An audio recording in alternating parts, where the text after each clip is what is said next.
Welcome back to my channel. आप सभी लोगों का मेरे चैनल पे एक बार फिर से स्वागत है। तो चलिए मैं आप लोगों के सामने एक नया टॉपिक लेकर आई हूँ। आज मैं उसी महामारी के बारे में आप लोगों से बात करना चाहती हूँ जिसको लेकर के सिर्फ आप, मैं और हमारा देश ही नहीं जबकि पूरी दुनिया परेशान है और पूरी दुनिया इससे जूझ रही है। जी हाँ, मैं उसी कोविड-19 कोरोना वायरस के बारे में बात कर रही हूँ। जैसा कि आप सब लोग जानते हैं कि कोरोना वायरस कोविड-19 को WHO ने महामारी घोषित कर दिया है, पैंडेमिक डिक्लेयर कर दिया गया है। तो उससे पहले आप लोगों का ये जानना बहुत ज़रूरी है कि आखिर ये पैंडेमिक होता क्या है। तो चलिए हम बेसिक सी डेफिनेशन से स्टार्ट करते हैं। तो आप लोग जानते हैं कि ये महामारी 4 तरह की होती है: पैंडेमिक, एपिडेमिक, एंडेमिक और आउटब्रेक। अब मैं बताती हूँ कि आखिर ये होता क्या है, कैसे WHO इसको डिक्लेयर करती है, किस आधार पर इसको डिक्लेयर करती है। सबसे पहले आता है एपिडेमिक। जब कोई डिसीज़ किसी कम्युनिटी में या किसी पॉपुलेशन में फैलता है बहुत तेज़ी से तो उसको एपिडेमिक डिक्लेयर कर दिया जाता है। पैंडेमिक वो होता है जब वो कोई मल्टीपल कंट्रीज़ में फैलता है, अलग अलग कंट्री से, एक कंट्री से दूसरी कंट्रीज़ में फैलता है तो उसको पैंडेमिक डिक्लेयर कर दिया जाता है। एंडेमिक वो होता है जब कोई डिसीज़ एक कंट्री में बहुत तेज़ी से फैलता है तो उसको एंडेमिक डिक्लेयर कर दिया जाता है। ऐसे ही होता है आउटब्रेक। जब कोई डिसीज़ एक एरिया में कहीं और एरिया से आ जाता है तो उसको आउटब्रेक कहा जाता है। अगर इस आउटब्रेक को कंट्रोल नहीं किया जाए तो बहुत ही जल्दी एपिडेमिक का रूप ले सकता है। और ये पहली बार नहीं है जो कोरोना वायरस का यहाँ पर अटैक हुआ हो। इसके पहले भी बहुत बार कोरोना वायरस के अटैक्स हो चुके हैं। कहा जा रहा है कि सबसे पहला कोरोना वायरस का अटैक अराउंड 1940 से 1960 के बीच में हुआ था। उसके बाद और भी वायरसेस आए थे। उसके बाद पहला आया था alpha, beta, SARS, MERS and some other viruses like Ebola, वो सब आए थे। ऐसे ही कुछ वायरसेस के बारे में मैं आप लोगों को बताती हूँ। जैसे कि सार्स आया था, सीवियर एक्यूट रेस्पिरेटरी सिंड्रोम। वो बोला जा रहा था कि 2003 के आसपास आया था और कैट या फिर बैट के थ्रू आया था शायद। उसके बाद आया था मर्स, मिडल ईस्ट रेस्पिरेटरी सिंड्रोम। वो बोला जा रहा था कि कैमल से आया था शायद, और वो 2002 से 2013 के बीच आया था। उसके बाद जो आया है वो है कोविड-19, जिसको SARS-CoV भी नाम दिया गया था, जो कि सार्स से जो पहले आया था 2003 में उससे थोड़ा सिमिलर, मिलता जुलता था, इसलिए उसको SARS-CoV नाम दिया गया था। इसको कोविड-19 कहा गया है, कोरोना वायरस डिसीज़ 19 इसलिए दिया गया है क्योंकि ये 2019 में चाइना की वुहान सिटी में आया था, इसलिए इसको कोविड-19 कहा गया है। अगर आप अभी की अपडेट देखोगे तो हमारा जो इंडिया है वो तीसरे नंबर पर आ चुका है, जहां पर कोविड-19 के सबसे ज़्यादा केसेस मिल रहे हैं। जो कोविड-19 है ये वायरस एक ज़िंदा इंसानी वायरस और एक ज़िंदा एनिमल वायरस के मिलने से म्यूटेशन हुआ और एक नया वायरस बना, उसे कोविड-19 नाम दिया गया है।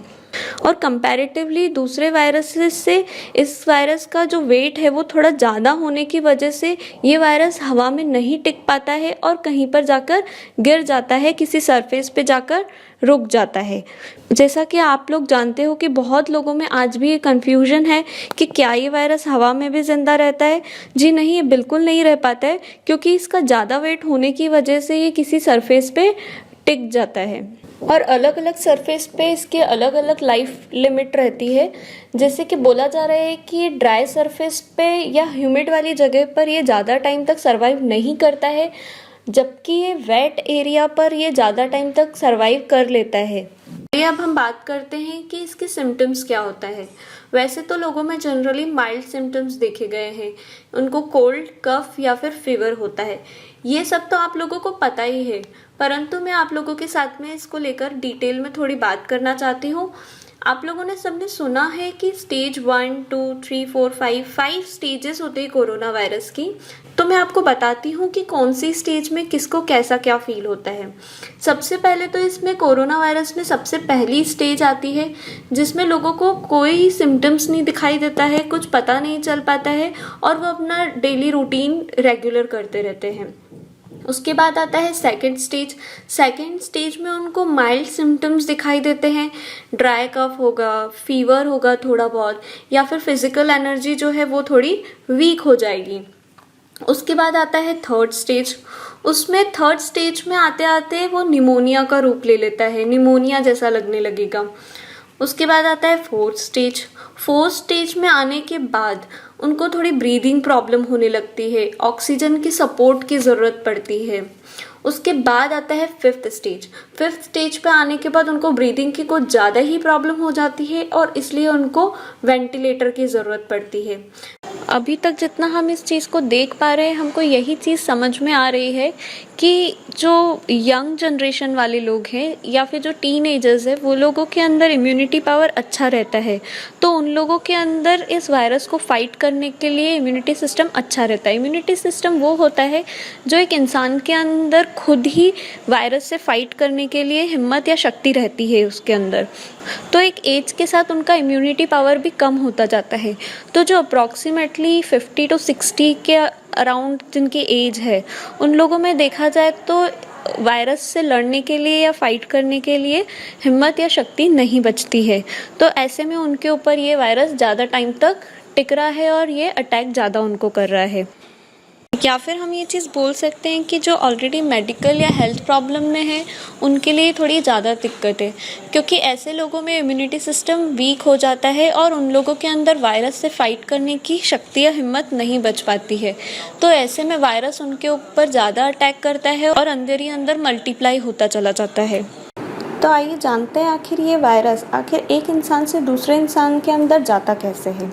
जैसा कि आप सब लोग जानते हैं, आप लोगों ने सबने सुना है कि ये वायरस एक इंसान से दूसरे इंसान के अंदर नाक अर्थात मुंह के द्वारा सांस के थ्रू अंदर जाता है, और सांस के थ्रू अंदर जाने के बाद वो लंग्स में जाकर चिपक जाता है और उसके बाद वो अंदर ही अंदर मल्टीप्लाई होता चला जाता है। और इस वायरस के अंदर मल्टीप्लिकेशन की बहुत ज़्यादा और अच्छी खासी कैपेसिटी रहती है। इसी के साथ बहुत लोगों को ये कन्फ्यूजन है आज तक भी कि क्या ये वायरस हवा में भी रहता है। तो जी नहीं, ये वायरस हवा में बिल्कुल नहीं रह सकता। इस वायरस को सरवाइव करने के लिए एक सतह अर्थात एक सरफेस की आवश्यकता होती है। अब आप ये सोचेंगे कि जब इस वायरस के सरवाइव के लिए एक सतह की आवश्यकता है तो फिर ये हमारे ब्रीदिंग में कैसे आ सकता है। तो जब अगर आपके सामने कोई ऐसा इंसान खड़ा है जिसको कोरोना है, अगर वो छींकता है या खांसता है तो उसके ड्रॉपलेट्स, जब कोई छींकता है तो आपने देखा होगा कि बहुत सारे ड्रॉपलेट्स, पानी की बूंदें जो रहती है वो बाहर निकलती है, जो कि लगभग 1 से 2 फीट तक लगभग जाकर गिर सकती है।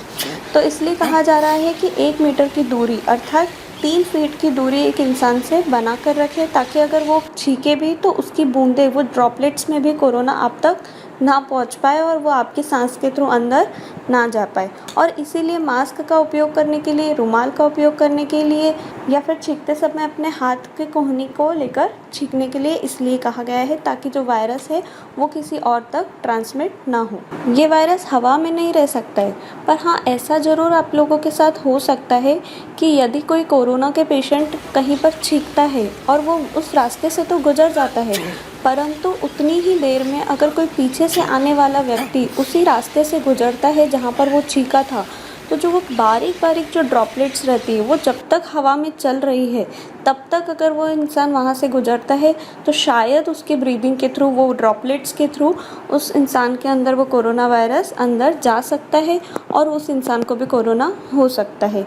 इसलिए हमेशा मास्क पहन के रहने के लिए आपको बोला जा रहा है और टाइम टू टाइम अपने हाथ को सैनिटाइज करते रहें। छींकते और खांसते समय अपनी कोहनी का इस्तेमाल करें, जिससे अगर आपके अंदर कोरोना वायरस होगा तो एटलीस्ट वो दूसरे तक ट्रांसमिट ना हो पाएगा। और अगर आपको ज़रा से भी थोड़े बहुत सिम्टम्स दिखाई देते हैं कोविड-19 के, तो आप लोगों से प्लीज़ रिक्वेस्ट है कि आप लोग सेल्फ आइसोलेट हो जाए, ताकि वो वायरस किसी और तक ट्रांसमिट ना हो। चलिए तो मिलते हैं फिर अगले वीडियो में।